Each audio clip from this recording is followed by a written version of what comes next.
Deputy CM Pawan Kalyan camp office సమీపంలో ఓ మహిళ ఆత్మహత్యాయత్నం కలకలం రేపింది. నిన్న చంద్రబాబును కలవాలని ప్రయత్నించారు శ్రీకాకుళం జిల్లాకు చెందిన దంపతులు. అయితే కలవనీయకుండా పోలీసులు అడ్డుకున్నారని వారు ఆరోపిస్తున్నారు. ఈ నేపథ్యంలో నేడు పవన్ కళ్యాణ్ ను కలిసేందుకు వచ్చామన్నారు దంపతులు. మహిళ సూసైడ్ అటెంప్ట్ చేయడంతో పోలీసులు అరెస్టు చేసి స్టేషన్ కు తరలించారు. పోలీసుల మీద నమ్మకం లేక ఆత్మహత్యాయత్నం చేశామంటుంది బాధిత మహిళ. శ్రీకాకుళం జిల్లా రాజాంలో తమకు సంక్రమించిన 1200 గజాల స్థలాన్ని వైసీపీ నాయకులు ఆక్రమించారని వారు చెబుతున్నారు. ఓ మహిళా కార్పొరేటర్ బ్రోకర్ ని అడ్డం పెట్టుకుని స్థలాన్ని కబ్జా చేశారని వాపోయారు దంపతులు. అధికారులు ఇతర వైసీపీ నేతలను కలిసినా తమకు న్యాయం జరగలేదంటున్నారు.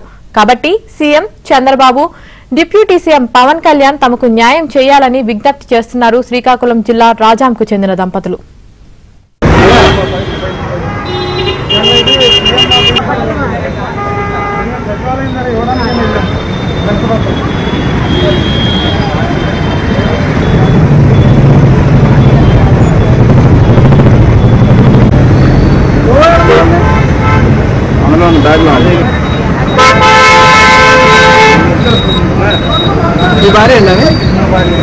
చంద్రబాబు నాయుడు గారిని కలుద్దామని వచ్చాం.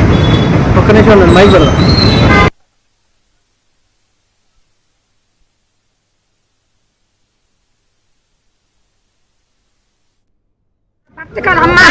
రాజమండ్రిలో 55 గజాలు పెంకుటలు ఈ రెండు అక్రమంలోకి పొందడానికి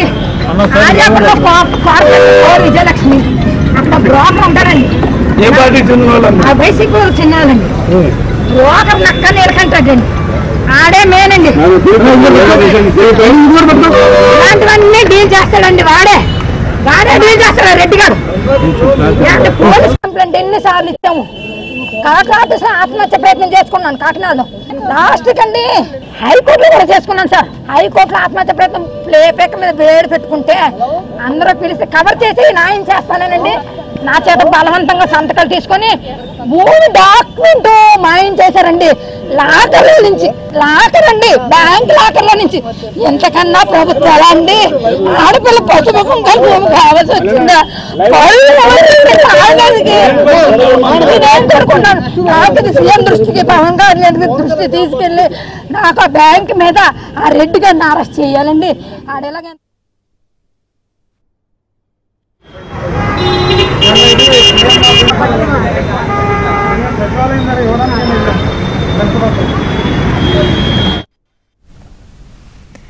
మహిళ ఆత్మహత్యాయత్నానికి సంబంధించిన మరింత సమాచారం మా ప్రతినిధి ప్రసాద్ అందిస్తారు. ప్రసాద్, ఈ రోజు ఉప ముఖ్యమంత్రి పవన్ కళ్యాణ్ కార్యాలయం వద్ద సమీపంలో ఒక మహిళ చేసిన హడావుడి స్థానికంగా కలకలం కలిగించింది. ప్రధానంగా ఆ పవన్ కళ్యాణ్ ఈ రోజు జనసేన పార్టీ తరఫున గెలిచిన ఎమ్మెల్యేలకు శిక్షణ కార్యక్రమం చేపట్టారు. దాంతో రాష్ట్ర వ్యాప్తంగా ఎవరైతే ఎమ్మెల్యేలు ఉన్నారో 20 మంది ఎమ్మెల్యేలు, పవన్ కళ్యాణ్తో కలిసి 21 మంది కూడా క్యాంప్ కార్యాలయం చేరుకున్నారు. లోపల సమావేశం మరికొచ్చేట్లు ప్రారంభం అవుతుందనగా ఒకసారిగా మహిళ జనసేన ఆ క్యాంప్ కార్యాలయం దగ్గరికి వచ్చారు. భార్యాభర్త ఇద్దరు కలిసి అక్కడికి రావడం జరిగింది. అయితే లోపలికి వెళ్లేందుకు ప్రయత్నించి పోలీసులు ముందస్తు అనుమతి లేదు. పవన్ కళ్యాణ్ మీటింగ్ తర్వాత బయటకు వస్తారని వారికి నచ్చచెప్పేందుకు ప్రయత్నించారు. అయితే దీనికి సంబంధించి ఆమె అక్కడ ఉన్న పోలీసులతో కొంత వాగ్వాదాన్ని దిగారు. అయినప్పుడు కూడా పోలీసులు తాము పంపించేది లేదని, లోపల నుంచి ఉన్న అనుమతి తెప్పించుకుంటే పంపిస్తామని కూడా నచ్చచెప్పినప్పుడు కూడా ఆమె ఒకసారి ఆగ్రహం పక్కనే క్వార్టర్స్ ఉంది. ఆ క్వార్టర్స్ పైకి ఎక్కి తను పవన్ కళ్యాణ్ గారిని చంద్రబాబు గారిని కలిపే ప్రయత్నం చేయకపోతే ఆత్మహత్య చేసుకుంటానంటూ బెదిరించారు. కింద ఆమె భర్త కూడా నిరసన వ్యక్తం చేస్తూ తమకు అన్యాయం జరిగింది. వైసీపీ ప్రధానంగా వైసీపీ పాలనలో శ్రీకాకుళం సమీపంలో రాజం గ్రామానికి చెందిన భార్యాభర్త వీరిద్దరూ కూడా అక్కడ వైసీపీ స్థానికంగా ఉన్న నాయకులు తమ 200 గజాల స్థలాన్ని 1200 గజాల స్థలాన్ని ఆక్రమించుకున్నారని, దానికి సంబంధించి అధికారులకి వైసీపీ పెద్దలకు చెప్పినప్పుడు కూడా ఎవరు పట్టించుకోకపోగా తమను నడివీధిలో పడేశారంటూ కూడా ఆవేదన వ్యక్తం చేశారు. దీనిపై తమకు న్యాయం చేయాలని ముఖ్యమంత్రి, ఉప ముఖ్యమంత్రి స్పందించాలని కూడా వేడుకున్నారు. వారిద్దరూ కలిపి ప్రయత్నం చేయాలని కూడా ఆమె చేశారు. అయితే పోలీసులు ఆమె వీచాన్ని ప్రయత్నించే సమయంలో ఓర్పుగా ఒకసారి పైకి వెళ్లి ఆమెను ఒకసారి పక్కకు లాగారు. దీంతో ఆత్మహత్యాత్మం ప్రయత్నాన్ని కూడా తిప్పికొట్టేటది. అయితే కింద అతని భర్త మాత్రం తమకు జరిగిన అన్యాయాన్ని ప్లకార్డు రూపంలో ప్రదర్శిస్తూ తమకు న్యాయం చేయాలి లేకపోతే ఆత్మహత్య శరణ్యం అంటూ ఆవేదన వ్యక్తం చేశారు.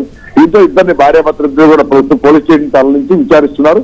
ఆ తర్వాత ఏ విధంగా వారికి జరిగిన అన్యాయంపై కూడా ఫిర్యాదు తీసుకుంటాము, తద్వారా ప్రభుత్వ పెద్దల దృష్టికి తీసుకెళ్లి న్యాయం చేస్తామని హామీ ఇవ్వడంతో వారు కూడా కొంతవరకు శాంతించారు. అయితే దాదాపు పావు గంట సేపు మాత్రం పవన్ కళ్యాణ్ క్యాంప్ కార్యాలయం బయట రోడ్డు మీద జరిగిన హడావుడితో పోలీసులు కూడా తీవ్ర ఆవేదన కలకలం చెందారు. పోలీసులు కూడా తీవ్ర ఆవేదన వ్యక్తం చేశారు. ఒకవేళ మహిళ నిజంగా ఆత్మహత్య చేస్తుంది స్థానికంగా పెద్ద ఎత్తున సంచలనం కలిగించేది.